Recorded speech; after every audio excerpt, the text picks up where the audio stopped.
Well, guys, Night of Champions is in the books, and we have a new WWE champion, and his name is Sami Zayn. What a show! What a match! I Nothing but good things to say about this show. So we're going to break it all down. Welcome to the 716 Sports Entertainment Podcast. I'm your host, Mike, joined by Mr. T-Reese and Mr. First Place Number Ride or one, Die Real right here, Fan. the real ride or die. Go ahead. Go. You know what? Go ahead and get it all So, out. Get it all so out so we can have a I've been we can have a saying it show all here. along. It's not a sprint. It's a marathon, and you guys you don't have the stamina that I do. The stamina of a winner. Like Night of Champions should just have my picture on it. So that's all the bragging I'll do. I think your camera's had enough of your nonsense. It won't even stay focused on you. The problem is it has to keep focusing on how great I am. Oh, that's what it is. Okay. Mm-hmm. Don't be jealous. So Listen, let's talk about that main event It first. was a house show. Doesn't count. Yeah. So the main event saw Cody Rhodes defend the title against Gunther and Sami Zayn. Obviously, Sami Zayn did pick up the win. This match I thought was fantastic. It had a ton of near falls throughout the match. Sammy almost or Cody almost had the match won with a crossroads on Gunther. Sammy pulled the referee out. Then a little bit later, Sammy hits a haluva kick on Gunther, and then Cody pulls the ref out. There was a really awesome spot, which I loved the callback to Kevin Owens in the match as well when he tried to do the package pile driver on the announce table, which was cool, but Cody kind of flipped him over. And I actually thought I messaged you guys. I thought Sammy was hurt there because I saw Michael Cole like calling for a medic to come and look at him. So I thought you're like, here comes the finish, right? And then sure enough, they all get back into the ring. Cody attempts a double crossroads on both of them. Sammy kind of like rolls him up and then ends up getting the surprise roll up for the win. But I thought the match was absolutely spectacular, and I am stunned that Sami Zayn picked up the win here. But Reese, you called it, so I mean, what do you think, and where do we go from here? Well, first of all, I just need you guys to acknowledge that Reese Adamas has spoken. I did call this. No one else in the world, I think, was on this bandwagon but this guy. I'm not acknowledging you. You guys went with the two favorites, blah, blah, blah. I went with what I knew WWE was going to do, especially where the place was at. They're in Saudi Arabia. Soon as Cody mentioned Kevin Owens and him being the champion, him not being one, I said, there it is. There it is. You got your answer. That should have been the clue to everyone. He's winning the belt. No one has ever said that to him. I thought there was. Sean, I would like you to, from now on, for the rest of this show, I would like you to speak to me as in Reese Adamas. I'm going to change my name on here so it says Reese Adamas from now on every time we podcast. What place did that Reese Adamas thing put you in there, champ? Wait. Looking ahead. Doesn't matter. So Sean, what did you think of the match, and where do we go from here? It was a hell of a match. It like you said, the near falls. It was just everything that they did in the ring. They played to the strengths of all three guys, and they did it very well. Honestly, the main reason I didn't pick Sammy is because I still thought they were going to hold on to it for Mania next year. I figured they'd give him that win at the Mania stage. But I will say, T, you got lucky. It happens. Oh. That's as close to an acknowledgement as you'll get from me. So you'll take it or leave it. But my only concern is, what do we do with Sammy as champ? Because Sami Zayn doesn't really have the chutzpah to me that like Cody or Roman or Gunther would have had as your heavyweight champion. I have a hard time envisioning him on late night talk shows or red carpets because he is not really like that kind of person. You know what I mean? So I'm very, very curious, A, to see how long he holds the title for, and B, who he beats for his first feud, because I can't see him dropping it in his first feud. I can. Really? You think he'll drop it that soon? I think he is going to drop it in his first feud. I think he's going to lose the title to CM Punk. Well, there's technically still the Saturday Night Main Event. So He won't. He probably won't defend it there. I don't know. I think CM Punk is very likely going to be the next one to win the title. I think what's going to end up happening is maybe Sammy has some kind of filler feud with somebody. Maybe he goes back to the well with Gunther again temporarily. But I think he drops the title to Punk. I think in an ideal world, when WWE does it right, I think Cody and Punk still needs to happen at SummerSlam. But I think that now it cannot be for the title. yep. And I think that that's okay. And I think it should be a number one contenders match for the title. And then CM Punk, not like officially call it a number one contenders match, but everybody basically knows it's a number one contenders match. Punk can then win the title, and then him and Cody have their rematch at next year's Mania where Cody wins it back. That I can 100% get behind. I could I don't probably think see them doing that. Cody probably wins the Elimination Chamber or something like that. I don't think Sammy's going to keep it for a very long time, is where I'm getting with this. I don't think it'll be Gunther though, because I think Gunther and Aldis are gonna have something. I don't know what it'll be, but I think there's gonna be something between the two of them. This is just the Jey Uso treatment. Is what they're giving Sammy. That's all it is. The same Yeah. run. The exact Yeah. same run. Except Samuel won't be out of breath. Well, not even that. It's just that kind of, this. I don't even know, what do you call him? Do you call him a face or a heel? I don't know. He's like the in-betweener right now. So, whatever it is, he's just the Jey Uso run. He's getting his run. He's getting his time in light, add to his legacy. And it'd be the only time he probably wins it. Kind of like how. Yeah, he'll never win the title again after this. It's That guy, please lift the weight, please. Can he lift the weight? I mean, he's getting more dad bodish by the weeks right now. And he does get out of breath, it seemed like, fairly quickly. I don't know what kind of workouts he does. I know some older wrestlers have critiqued him as he really needs to get more fitter while he's in the ring. But I do have to admit, he doesn't get hurt very often either, though. So that's a testament to him. Yeah, I mean, him and Cody are about the same age, but Cody looks like he hits the gym, obviously, and yeah, Sammy's definitely got the dad bod thing going. Well, but you're right, the dad bod thing tends to make you not get hurt. So I don't know. Sammy's I got the dad bod also thing, and I don't get hurt. Sammy's also a different build than Cody. You know what I mean? Like even going back to his earlier years as like El Generico, he was never like a super muscular guy. He didn't quite have the dad bod, but he just I don't know that we'd ever see a version of him that is like ripped. Well, that was one of the reasons why Vince didn't really care for him. His physique really turned Vince off. He thought that he should be lifting weights, and Sammy was, I don't know if he was refusing or he just can't take on muscle. I'm not sure, but I think I believe that was one of the reasons why Vince never would push him, because of his look. He also came from that indie style where your look really didn't matter. Well, I mean, that was during the time when all the wrestling, the WWE was going through a spat of getting indie wrestlers in the WWE. I mean, he made Gunther. Vince made Gunther to lose weight. He made him get in shape. He told him he had to. So, I think that was the main. I think that's why he went on that rant at the end.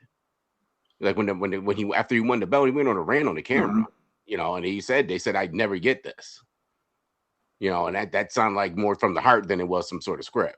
Yeah. Oh yeah, no doubt. I mean, he's in the twilight of his career, right? Like we don't. It was kind of gonna be either now or never, right? And you're thinking about it now. It's almost like you want to get it done now, because I think their Mania plans are probably set in stone.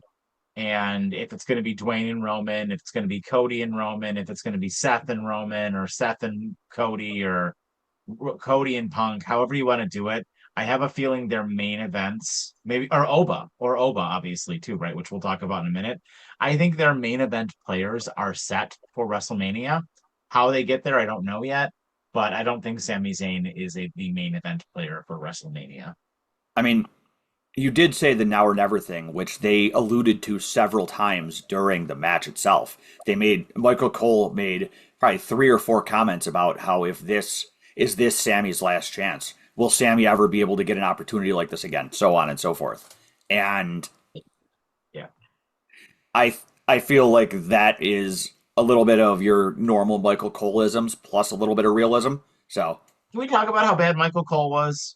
tonight because Michael Cole was particularly bad tonight. I Yeah. noticed it during every single match where Michael Cole was reminding us that somebody else was involved in this program. The Oba match, he said Brock Lesnar's name like 15 times. In the Liv Morgan match, he said Stephanie Becerra's name like 15 times, literally like pointing out their next feud.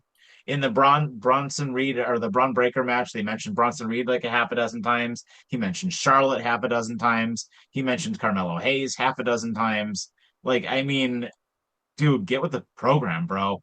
Like, Either I don't know if you're spoiling storylines or what are you doing, man, but like he just like completely reverted back to the audience is an idiot and doesn't remember continuity like real quickly. And it was one of the only blemishes, in my opinion, on an otherwise excellent show.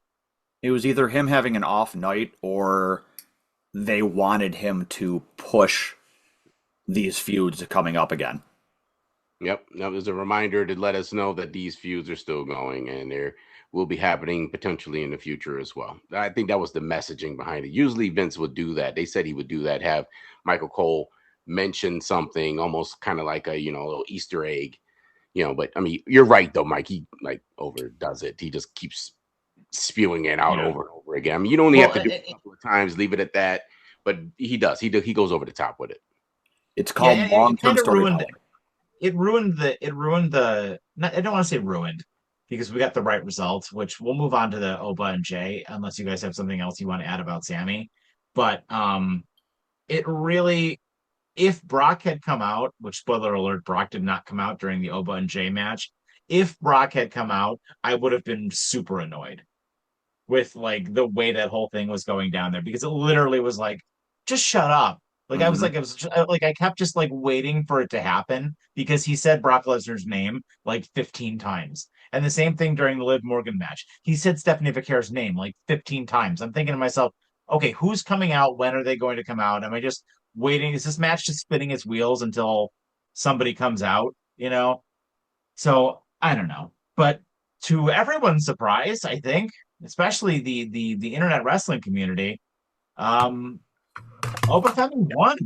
And Oba Femi is your 2026 King of the Ring. And I don't love that they kind of made this match sort of 50-50 a little bit. I feel like they gave Jay a way too much offense in this match. And I don't know. If I mean Oba was just gonna win clean.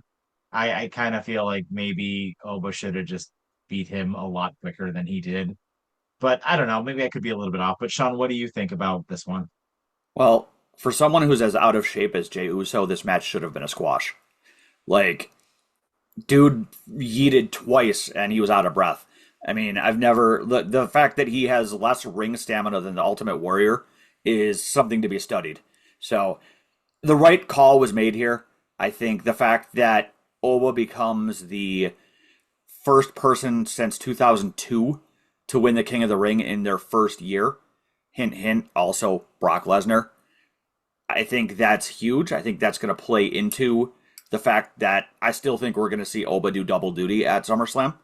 And I do agree. I think that they made a mistake by letting Jay get quite as much offense in as they did. But I don't think that they wanted to bury him, considering the weird obsession they have with having him at the top of the card. And the fact that I have a feeling this is going to play into the Bloodline storyline as well, because I have to imagine Roman's going to be pissed at him for losing. Yeah, and this is what's going to bring out Oba and the Roman Reigns thing, I think. I think that's what you're going to get. I think they're going to get the Bloodline feuding with him. And I don't know why I got this feeling that somehow, some way, Seth Rollins and Oba and the Prophets are teaming up. They are. Did you not see the other night what happened after Yeah, they Raw? were in I know he got in the ring, but I mean, that was kind of calling out to the show they had today. Everybody there was involved in the show today. But No, but there's just been no kind of, hints that Oba's going to join them. after Raw, Oba came out to rescue Seth when the Vision were attacking him. Oh, So yeah. So there's at least, and I mean, hell, Oba came out the one time when Seth was in the ring earlier too. So once again, a little bit of that Triple H's long-term storytelling. So in about 7 months, we'll see some more about it. But I wouldn't be So, surprised if you saw that somehow tie together. so are we still gonna? Are we just gonna do Oba versus Roman then? And Seth is going to help him win? I don't I know. I really need them to kind of throw in another white guy into that faction. Why? Oh, you already know. You know what the internet's gonna do. You already know where this is going. The Nation? I don't even got to mention it. You already know where this is going. The Nation of Monday Night Rollins? You know You exactly what know, the internet's gonna do with it. You know exactly what they're gonna do. I don't really want Oba to get involved with Seth Rollins. I kind of just want Oba. Like, I mean, truthfully, I just want Oba to go in and just destroy Roman Reigns. Yep. That's what I want. Well, I just want Oba to destroy Roman Reigns. it's I not. like. No, I know that's not going to happen. It should happen. I think the right thing to do, honestly, is have Oba pull double duty at SummerSlam, to Sean's point, and have him win both matches. Yep. That's the right thing to do. T, tell me if you remember, but so Brock in 2002 won the King of the Ring, faced Dwayne at SummerSlam. Was that a Beat him. competitive match, or did he beat Dwayne pretty handily? I don't remember. No, I just fun. No, it was a competitive match. Was it? There was a lot of back and forth. But see, that's when it seemed like when Brock took wrestling serious. He was actually in the ring, doing moves. He was, running on the ropes, the whole 9 yards. Doing moonsaults. Yeah. So I mean, and then he got popular, left for a while, went UFC, came back, and just was like, I'd rather do 2-minute matches for the rest of my career. I just meant in regards to if they follow the sort of Brock Lesnar route like they seem to be with Oba. They were back and forth for the match. It was a typical wrestling match. It wasn't no one-sidedness. It was back and forth. No, Okay. Brock actually, I mean, until Brock left in whatever it was, 2006, 2007, Brock wrestled. Like, that's what he Yeah. did. I mean, even to that horrible match where he left against, was it Angle, right? I mean, him and Angle left it all out there, even though they kind of got booed because everybody No, knew it was they him were and gonna Goldberg. No. It wasn't him and Kurt Angle was the match where Brock was like going to leave afterwards. No, Like, that was his it last was match. bad. Are you sure? I Yep. think it was Kurt It was Angle. no, because because Goldberg he Goldberg was hurt leaving himself too. on the shooting star press. Remember? That wasn't that last was match. I thought that was the last match. No, it was Brock versus Goldberg in the last match with Stone Cold as the ref at WrestleMania. It's one of the worst WrestleMania matches of all time because both guys were on their way out the door. And even Stone Cold was like, I didn't really want anything to do with this. Okay. Well, regardless, though, Brock didn't become Brock, like the Brock that we know now, until he came back in again with the John Cena match. Yep. And that's when he, introduced everybody to Suplex City and became basically, the four moves of doom. Brock Lesnar, right? Like, although to be fair, he put on some clinics against like Bryan Danielson and AJ Styles and stuff like that over the years, some absolute spectacular matches. So I mean, when he wants to go, Brock Lesnar can go. But I think they need to do the same thing with Oba Femi. Although what I think is truthfully going to happen is he does double duty, he beats Brock, and then he gets bloodlined in the second match with everybody. Jacob and the Usos and everybody else. And that's how they beat him. And then maybe he wins the Rumble or something like that. What if he wins because when they try to bloodline him, Solo and Royce Keys and LA Knight all come out?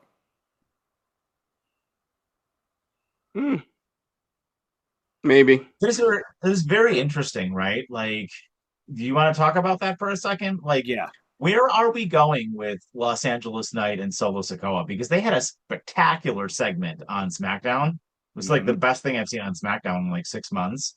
And I don't really know where they're going with this.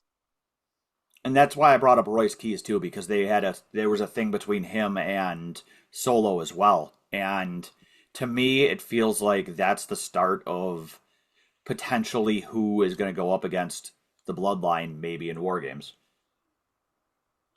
Solo, LA Knight, Royce Keys, and Oba Femi. And Oba. and Seth, it may be Seth. Yeah. So you don't think the profits are going to be involved? I don't know if I Maybe would if it necessarily needs to be Seth. maybe the profits would be defending tag titles Yeah. against the Usos, or no, not against the Usos, but against anybody. I don't know. Just a thought. Yeah. But yeah, I think you're right. Like you start planting the seeds of like a Solo Sikoa, LA Knight, Oba Femi thing versus the Bloodline, right? Like that could be a lot of fun. I can see it. So, but I'm just glad they did the right thing here. I am absolutely glad they did the right thing here and had Oba Femi win. Which they did because obviously we said that WWE needed to do the right thing, and they watched the winner talk. Clearly.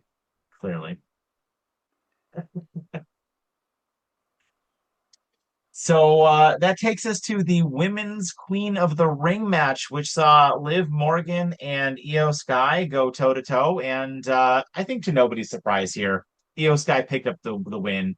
This match seemed a little clunky at times. I mean, it was fine. It was a good match. IYO winning was the right move here.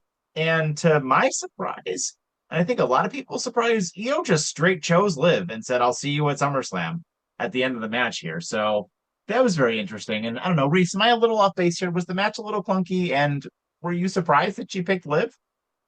Yeah, the match was definitely a little clunky. I don't even think we even needed that. I mean, I guess it's, as they just say, plot armor for Danhausen to curse her before the match. So, I mean, I get it. I don't know. I was fine with her picking Liv. I mean, she's not picking Rhea. Yeah. You know what I mean? She's not picking Rhea. So it's obviously, instead of just, playing the game of who she's going to choose, she's going to have to Liv. So I appreciate WWE at least doing that. Let us know what we're looking forward to at SummerSlam. But I had it was clunky. It was very clunky. And Liv, her style of wrestling doesn't really jive with IYO's.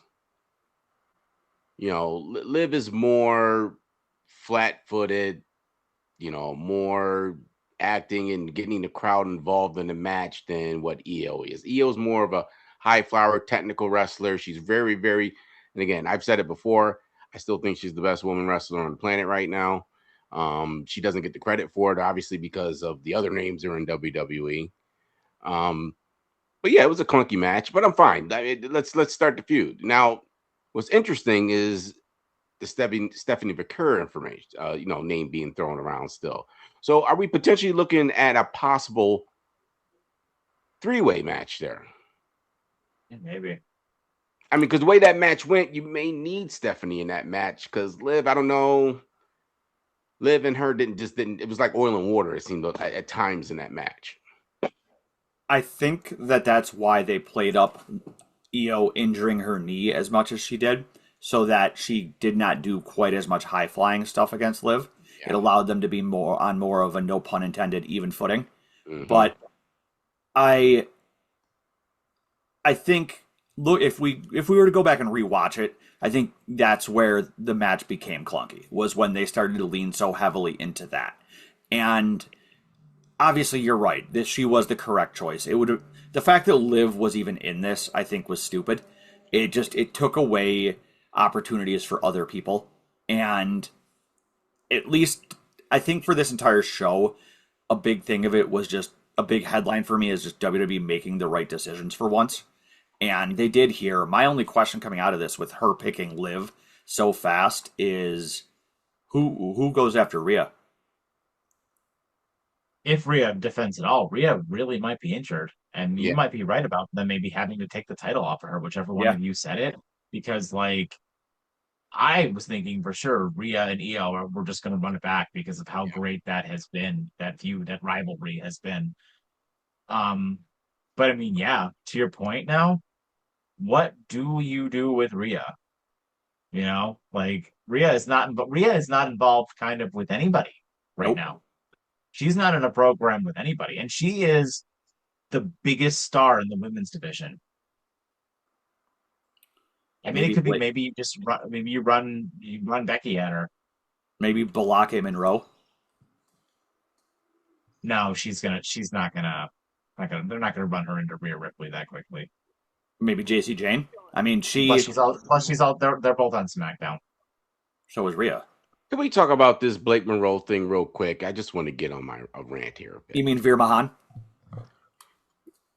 Yeah, go ahead. The way that they're presenting her compared to who she threw around in the ring at the end of the match.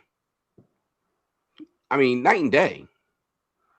Why are they giving Blake Monroe this entrance? And they give what's her name? Julia, like this flat, don't know what brand she's going to type thing, and didn't even do nothing with her when they put her on a brand. It was just weird to me that they had them two. They're going to be the feud. Well, and Blake's going to win, and Julia's going to go even further down the card. Exactly. It's so bad. It's just like, what are we doing? It all comes back to what I'd been saying for the longest time, where they put Julia into a division that was sorely lacking in competition. And it's the one thing that, at least I think in regards to what you just said, helps with Blake, because you come in and you put her up against someone like Julia, who is a known quantity. I mean, yeah, she hasn't been treated the way she should be, but you know what you're going to get out of her.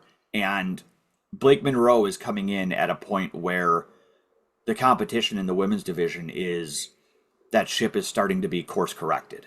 Mm-hmm.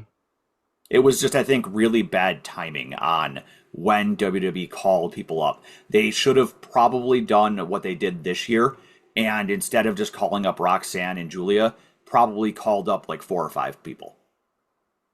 Because, I mean, her match, that Julia match was pretty bad. It wasn't a very good match at all. It was very sloppy, very boring. I mean, the way it ended was very, like, okay. I mean, it was face again? Kiana James. Yeah, Kiana James. And I'm just like, this match is. And don't forget now, they were putting James on a little bit of a heater for a little. Remember, they were starting to pump her a little bit. Yeah, and but it's flat. Can I say this though? Kiana James is not a good wrestler. Like, she's got a good look, but she's not a good wrestler. No, but the point I'm making is they were doing more with her than they were with Julia. Oh, no, you're right about that. Yeah, you're absolutely right about that. So she even got a little bit of a burn more so than Julia even got since she's been on the main roster. So I think they're doing her a disservice. WWE really needs to get her involved in some real competition. Put her in some high class, high profile matches. Let her feud with Becky or something. Give her somebody that she can feud with and can show what she can do in the ring. That's all I got to say. I mean, now we know why they turned her face again. Mm. So that they could have her go up against Blake. Oh, yeah. Yeah, I don't know. I mean, I think it's way too soon to put Rhea's title onto Blake Monroe. Yeah. And I kind of think it's way too soon to have JC Jane beat Rhea Ripley. Like, Rhea's too big of a star. I think you just, for something like SummerSlam, I think you just throw Becky at her. Maybe somebody returning. More than likely. But they got to definitely do something with it. I mean, I feel bad for Julia. She's a hell of a wrestler, and they just aren't giving her. I mean, they're not giving her any push at all. And then when they do put her in these lame matches like that. Yeah. So the main show then, after the first 2 matches were on the regular ESPN TV, on the ESPN Special Edition, Unlimited Platinum ESPN Super Edition. We saw the steel cage match between Seth Rollins and Bron Breakker, which saw Seth Rollins surprisingly pick up the win here. And this was a spectacular match right off the muscle. I mean, Rollins made his way down to the ring first, and he was throwing kendo sticks and chairs and tables in there. Breakker put more stuff in there, and these guys just absolutely killed each other in this match. At one point in time, Breakker seemed like he kind of got I don't know how he like busted his eye here, but it seemed like it was when Rollins kind of like threw him into the table, and he kind of like caught the end of the table there, I think, and that's kind of when he hit his eye, but his eye was completely busted open. It was a really cool shot, but he hit Rollins with several spears, and I mean, they fought all the way to the top of the cage. There was an incredible superplex spot in this match. I loved everything about this match. I thought it was absolutely spectacular. I am really surprised that Bron Breakker didn't win, though. I don't know, but what say you guys? Go ahead. Well, I mean, it's the mystery, right? We don't know where they're going with this. They're gonna. I mean, it almost feels like they're doing this WrestleMania thing where they're kind of cramming stuff in for SummerSlam right now because they're doing some pretty, they're doing a lot of U-turns and some storylines with not much time before SummerSlam. So I don't know where that Bron Breakker and Seth thing goes now because I mean you alluded to Seth teaming up with the Profits and possibly going against the division, but at the same time you're saying that this is the last these two are going to wrestle each other at the same time. So I'm totally confused on what they're doing with that storyline. I mean, that's why I said, are they going to direct Seth, maybe the Profits, and maybe an Oba in there after the Bloodline? Because, they all have a common enemy there. So who knows? John, do you think that it's done? Or do you think that we see Bronson Reed show up to kind of like reignite this thing? I think that it should be done. I think this has been due to the injuries and the fact that the Vision and Seth Rollins are incredibly snake bit. This has dragged on for way longer than it should have. I mean, I think we still might see some interactions between them, but I don't know that Seth needs to still be involved with this. I think it's time to start building people back up with different feuds. I don't know who you do it with yet, but it's been what now? October, 10 months of this, basically, because of the injuries. Because the Vision turned on Seth in October. And this has been going on since then. And it could be the reason why they're U-turning on this because the Vision seemed to can't stay in the ring. I mean, now Breakker's done cut his eye open, which looked like he's going to probably need some serious stitches. From what if you watch the video back, you can see that broken part of the table when he hit down, it came back up. That table came down over top of his face and went right down his face. So he's probably going to need some stitches. So here's another one who may not be wrestling for a little while again. They could just be pulling out of it. That's what I think. I think they're just going to pull out of it until these guys can get back as a group again. I mean, it only makes sense to possibly at this point pull out because they can't. There's no continuity. They can't do anything with it because everybody's hurt on the Vision. Everybody. So it's what it is. What do you do with Rollins, Reese? What do you do with Rollins? Well, that's my point. Is do you aim him towards the Bloodline now? Do you use him in a stable to go after the Bloodline? Seems like it, right? I mean, that's the only way you can wrestle Roman Reigns is if you have a beef with the Bloodline. You have to have a beef with everybody, right? So what if you do this? What if you just have Oba destroy Sami Zayn? I was thinking that. And you have Seth go after Roman. What, at SummerSlam? Yeah. Yeah, what if you just have Oba just destroy Sami Zayn? What, at like Saturday Night Main Event? No, at SummerSlam. Oh, yeah. And then you have Seth go after Roman. I don't know if that puts. I don't know if that. I don't think so. There's no intrigue with that for anybody. I agree with you. I don't think Oba and Sami is very good because it's not. It seems anticlimactic. But I guess my point is,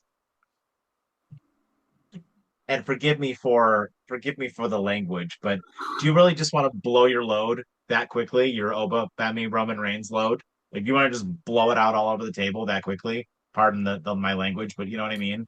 Like yeah, but you're using common sense. WWE doesn't use common sense. They're blowing their load on anything they feel that's hot right at this moment. That's what they're doing. They're not playing the long game. And this is what businesses do, and especially American businesses, corporations.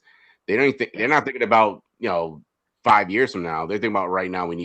We're making money right now. Yeah, no, you're not wrong. I can see it. I would not be shocked. I mean, they already had him step in the ring already, didn't they? No, him and Roman have not been face to face yet. He's been face to face with Cody, but not Roman. Who did he stand in the ring with a few weeks ago? And it kind of alluded to a championship thing. Jay. It was Jay. He was in the ring with Jay 2 weeks ago, and he was like, "Tell your cousin, like, or you're not the Samoan that I'm worried about. It's your cousin." Yeah. Or something like that. That's what he said. Sean, you were gonna say something? No, I was just gonna agree with you.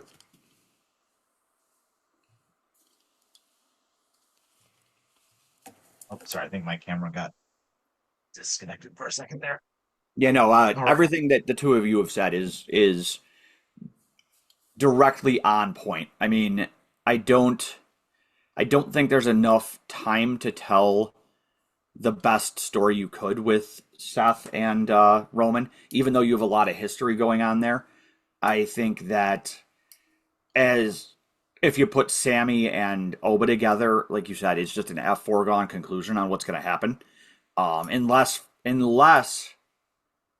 Oba and Sammy is night one, and Brock costs Oba the match. And then you just do Oba and Brock night too. Yeah, would be about the only way that I could see that going, Then you're gonna and have Sami I would Zayn. hate it. Then you're gonna have Sami Zayn pin Oba Femi. I Oh would hate it. man. I would hate it so much. Even though I'm the real ride or die fan, I would absolutely hate that. I don't know if No. I don't know if you can give. I mean, does it make sense? And again, I know I said earlier this is WWE, but I don't know if WWE even go that far as to someone as hot as Oba right now to hand him two losses in his in under a year of his of being on the main roster. Yeah, and you're right. Like there are very few people these days. I can't point to that many where WWE packages them as well as they're packaging Oba Femi. Yeah, I can't think of very many people. I mean, I think of Tribal Chief Roman Reigns. I think of Cody's first 2 years. I think of Brock Lesnar when he came back in 2010. I mean, I can't think of very many people that they packaged as well as they're packaging Oba Femi right now. And I think it'd be like kind of throwing it all away if you have him lose again. Yeah, yeah. I kind of feel like he's got to win the title. Like he's Yeah. just got to win the title. I mean, and think about it. Say he does win the title. Now here comes Brock for his retirement match. yeah, Here comes Brock, and then Oba retires him for it and retains. Yeah. Because now you're giving that match a real reason. Here is this is Brock's last run at it. And they obviously picked Oba to finish his career anyway. So I think he's just that's gonna be the pick. It's gonna probably be after SummerSlam, I would imagine. I thought it would have been at SummerSlam, but the way they're doing things right now, I just find it hard to believe that Brock and Oba's they're not wrestling at SummerSlam at this point. Unless Oba does double duty. yeah. I'm still of the mind. I think Seth and Roman's gonna happen, but I also am of the mind you do Brock and Oba night one, and then a battered Oba loses to bloodline interference in Roman Reigns night two. I think that's does make sense. that's probably the simplest way to book it. That's so weak. But because then it doesn't hurt Oba to lose there, and then you can have Oba just destroy Jacob Fatu, or destroy the Usos for a couple of weeks, and then win the Royal Rumble, make his way back to Roman Reigns next year, and then you give him his crowning moment at WrestleMania because WWE loves to do that. Yep. I don't know. Let's talk about Trick Williams and Absolute Ricky Saints. This was a good one. This match was a little short, and I don't feel like they gave Ricky Saints a ton of offense in this match. I mean, Trick Williams winning was obviously absolutely going to happen here. There was no way he was going to lose basically his first major title defense at this point at a PLE. But I think both of these guys looked good. I just thought they gave Trick a bit too much of the match, and I never really thought that Ricky Saints was going to win this match. Like, I never felt at all that Trick was in danger of losing this match. But I don't know, Reese, am I way off base here? No, and again, it's another indie wrestler, and WWE does not know how to book them. Just doesn't. The match I didn't even care about, quite frankly, and I'm a big Ricky Saints fan. And I did not. There was nothing about that match that I even cared about. Was there anything in that match that actually you were drawn to? Right, and I don't understand the little yachty, and I think I put that in our chat. I don't understand the Yachty thing. What do we? Is Yachty? Is Trick a good guy? Is he a face or a heel? Which one is it? Because he's acting like a face in the ring, standing up to people, and then you get Yachty who does cheap shots when nobody's looking. All right, so you can't do both. You can't play both of those, and that's confusing a lot of people. And then you try to involve Yachty in these matches, and it's so lame. It just like in that one, he's doing that stupid people's elbow he was doing, or whatever the hell he was doing. It was just like, come on, why are we doing this? Why are we doing it? I think this Trick Williams thing is not going to last long. I think it's going to die out fairly quickly if they stay on this path with Lil Yachty running around, him doing the lemon pepper stepper thing over and over again. I just don't think there's good enough booking, especially for that belt, to make anything interesting for Trick Williams right now. There's just nobody. I mean, they're Ricky Saints. I mean, really, you guys aren't even going to. Can you even package him well enough? They can even do him well enough. And like I said, WWE's it's just pushing the normal people. I don't like the way they handled that match. I don't like the way they're handling Ricky Saints right now. I don't like the way they're handling any of it. I don't really want to say about this particular match. I don't think that Trick needs a manager. I think that Trick has more than enough charisma of his own to be able to handle his own managerial type duties. Mm-hmm. And I think having little Yachty out there is just sort of brings him down, and it draws attention away from Trick. No credibility. Gives him no credibility. Right. All the attention should be solely on him. And the only thing I will give WWE with Little Yachty is that they've actually been using him as more of like a manager role rather than just every so often showing up as a celebrity. You know what I mean? So I give him credit for that and the fact that he's committed to doing that. It's completely unnecessary. And I think the only poor part of what went down on this match, I think in this match with him and with Ricky Saints, where it made a little bit of an impact, was when they were trying to emphasize that Ricky Saints was smarter than Trick and Little Yachty. So I just take that for what you will, but I think that it's hurts him more than it helps him. And I'm still convinced that we're going to get a triple threat at SummerSlam with Melo, Saints, and Trick. Yeah, I could probably see that. Yeah, I think these guys just continue to hover around the mid card for a while. Just be in that U.S. title scene. Yeah, Melo's definitely going to get a shot at Trick Williams at some point. They have to run the singles match between those two guys at some point. And you've got a lot of other guys floating around the mid card on SmackDown, so I think it's fine. I think the match itself was good. It felt like one of the shortest matches on the show, but I don't really think it needed to go a long time. So no. I just don't think their styles kind of meshed very well. Yeah, I don't. No, I just it's the way they're booking the match. It's not so much about their styles. It's just that there's, as some of these fine cuisine, these high-end chefs say, less is always more. And I think they're doing too much for Trick Williams. Yeah. Draw some of that back. You got to remove Yachty, draw it back a little bit, bring it back to how he was in NXT. And if that was probably their best way of going, is to bring that persona over to the main roster, but they chose not to. Yeah, they went with Hollywood Trick instead, which I don't think was necessary. Or Pimp Trick, fur coats and dance around in high heel white shoes. I mean, you want a pair of those, right? Oh yeah, absolutely. If you can put a few inches on my hind, I'll take it. You know all about that. So then, lastly, we saw Tiffany Stratton versus Jade Cargill, which saw Tiffany Stratton retain after all of the interference in this match. We saw Jade's group come out. We saw Chelsea Green come out from under the ring. And then obviously at the end of the match, we saw Charlotte appear to set up everybody knew it was going to happen SummerSlam match. Charlotte versus Jade. Charlotte clocked her with the title when the ref wasn't looking, which allowed Tiffany to hit the prettiest moonsault for the win.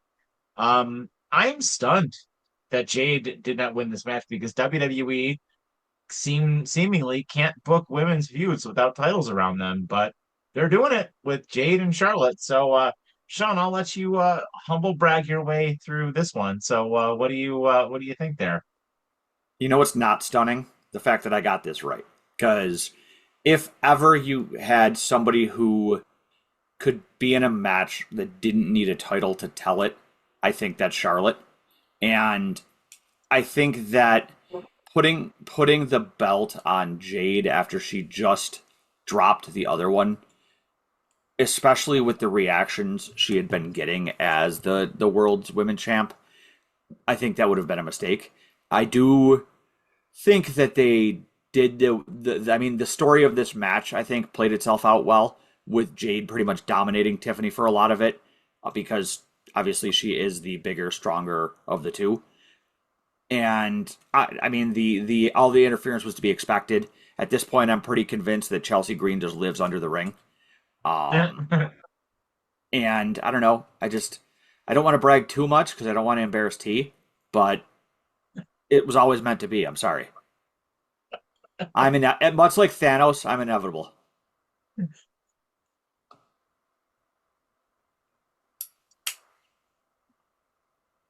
I may have lost weight, but it's not in my head. How far we've come, right, Sean? How far we've fallen, Reese? How far we've fallen? Yeah.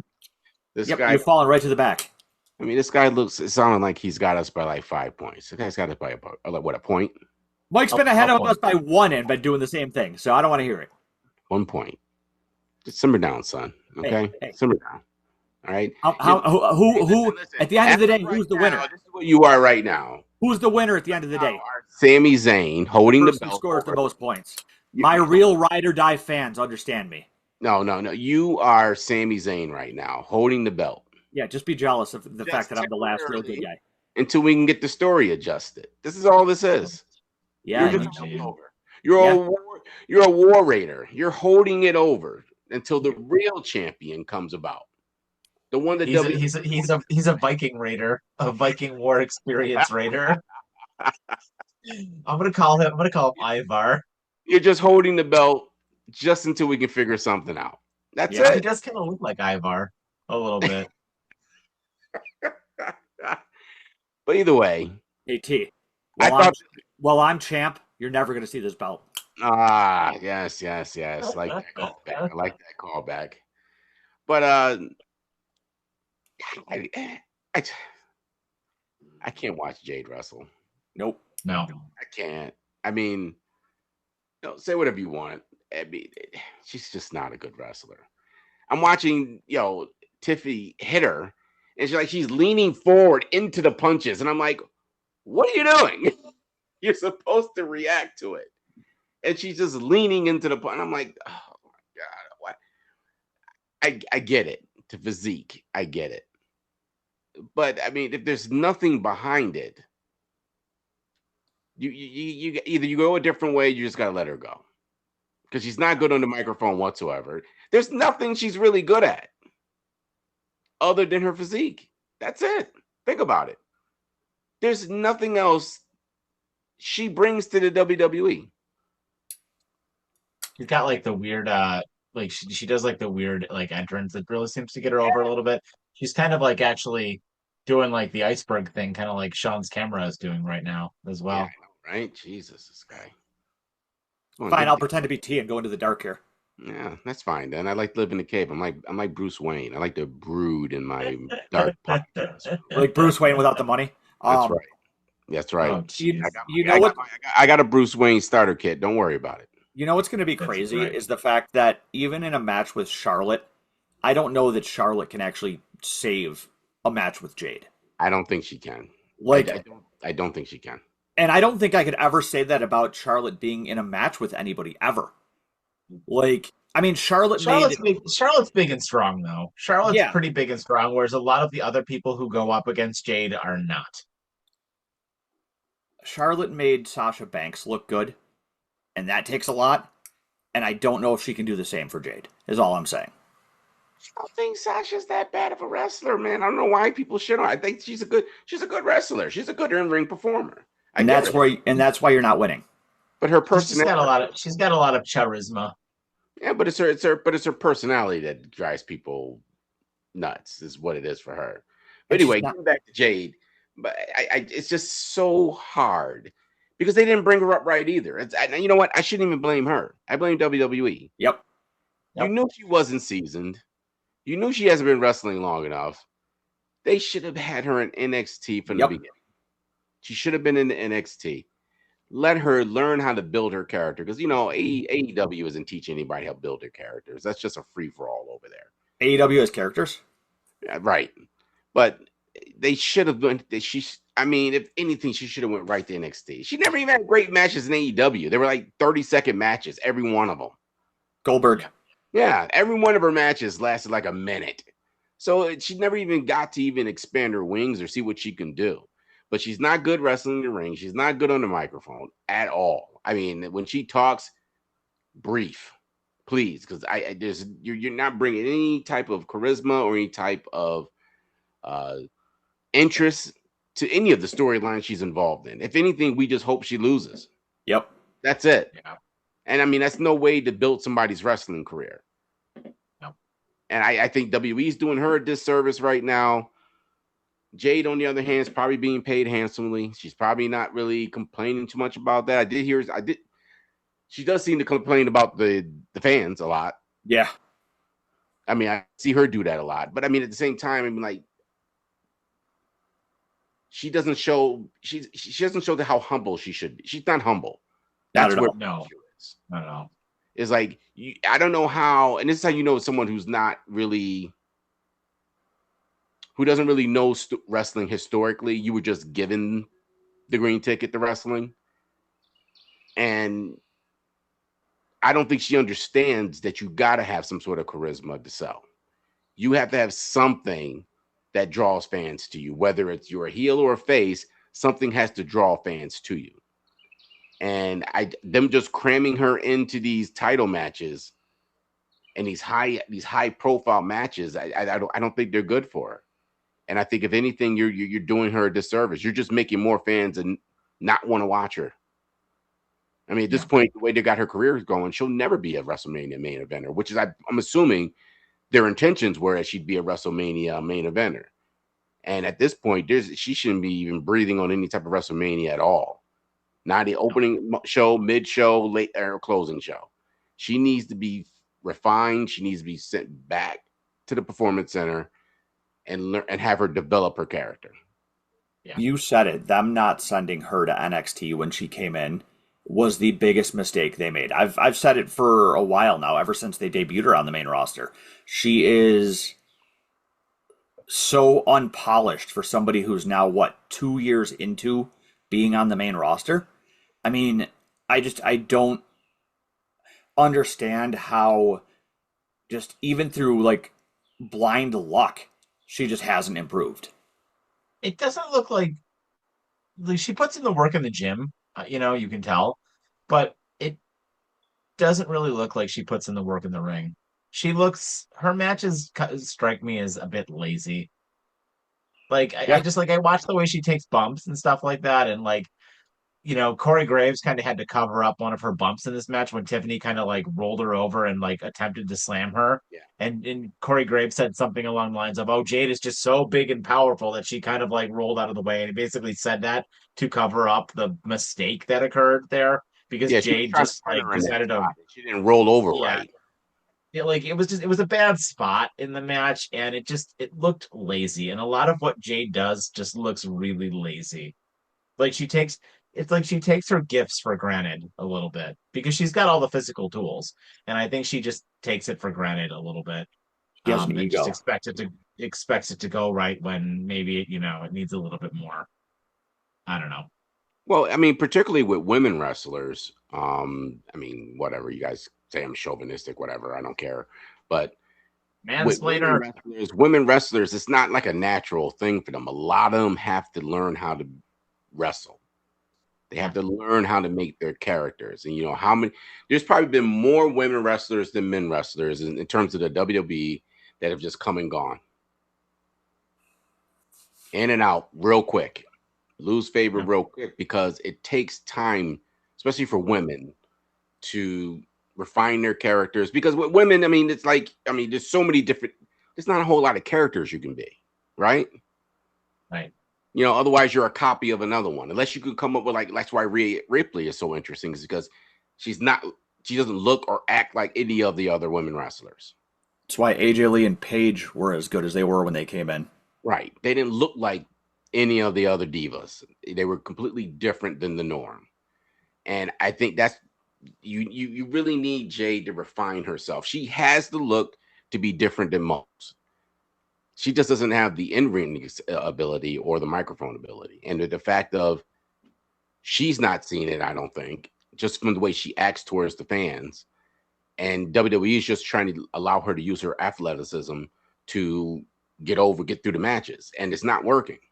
It's just not working. If I'm one of those women, like if I was Tiffany, I'd be like, yo, what are you doing? I'm like, when I'm hitting you, react. You got to react. Yeah. It's almost like they're giving her the Ronda Rousey, or she's giving it the Ronda Rousey treatment. Yep. I was about to say that. She's got that. She also has that kind of Ronda Rousey attitude towards the fans, which is, it always blows my mind when you have these superstars who act that way about the fans, because without the fans, what the hell are you? Yeah, but the difference is I understood why Ronda was arrogant. I mean, shit, she was the UFC world champion. She's beat all these women up. She has accolades. Jade was a nobody when she got in the AEW. Who knew Jade when she got the AEW? And her physique is the only thing that sold her. Yeah, what did she do before AEW? Do you know? A college basketball player? That sounds right. I don't know for certain. I think she was a college basketball player. But that's my point, is you didn't do anything to build up your name. You were just kind of thrown in just because of your look. And I think because she was just thrown into wrestling by AEW, she's probably assuming that this is how it should work anywhere I go. Yeah. But yeah, I don't think you're wrong. I don't know. So that was Night of Champions, and I thought it was a pretty spectacular show, like all things considering. Some of the booking choices are a little bit weird, but I mean, I think the matches for the most part were very good. I think we got all the right winners. I mean, Bron Breakker maybe should have won, but maybe to your guys' point, I think the Vision kind of needs a little bit of a reset, and I think Sami Zayn is different. I think it's fresh. I think it's interesting. I think Cody needs a break from the title for a little while. And I love Oba winning. I think that was the best part of the whole show. But I don't know. What do you guys think? Reese, what was your rating for the show? I give it probably would. I didn't even think about this, to be honest with you. If I think back, was there anything that really disappointed me other than, I mean, just the way Jade was wrestling? I mean, I'd probably give it an A. I mean, for what it was, Night of Champions. I don't think they did anything wrong in their matches, other than, it's, again, the Seth and Breakker match could be argued. You could argue me either way. I'd agree with you. So either way that went, but I give it an A. Huh? Much like me, solid gold, Sean. I give this event a 5 out of 5. As a glorified Riyadh season house show, I think they did a pretty good job of making it meaningful. They, for once, had the right people go over for the most part. I think that one way or another, as far as Braun and Seth goes, I think the winner, they need to figure out a way to build back up faster and go from there. But I think the most important takeaway from all of this is that I'm just better than you. Jeez. Take it easy there, MJF. So the one thing I do want to say about this show, and I do agree with your points. I think it was a good show. I think this show would have been better if it wasn't Night of Champions. I think it would have been better if it was like any other show. And the reason I say that is because WWE has 11 titles and eight of them were not defended on this show. And for a show that got its birthright by being a show where every single title was defended on the show at one Yep. point in time or another, I don't love that two US titles and one main title were the only titles defended on this show. And technically Liv's title was represented on the show, but not defended on this show. I am fine with you wanting to switch it up to do the King of the Ring matches here, but I think that this show could have just been King of the Ring, or it could have been something else. Great Balls of Fire. It doesn't really matter, right? It could have been anything else here.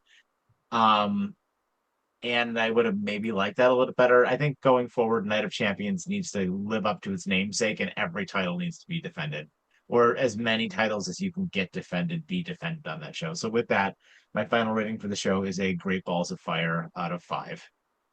I miss when every title was defended at Night of Champions. I remember going to a show here in Buffalo, and it was one of the Night of Champions. I think it was one of the last ones where they defended everything because Beth Phoenix lost here when everyone was pissed.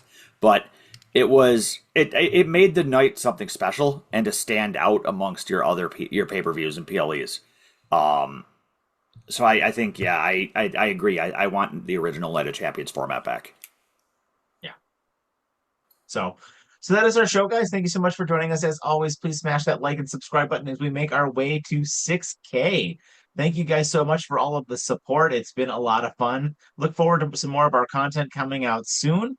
We'll be getting you guys some more football content, some more gaming content, and we'll look forward to our live streams that are coming up for SummerSlam. We'll be hitting you with a ton of content leading up to the biggest party of the summer. So with that, I am Mike, joined by Mr. T. Reese and Mr. Ride or Die First Place. Have yourselves a fantastic evening and take care.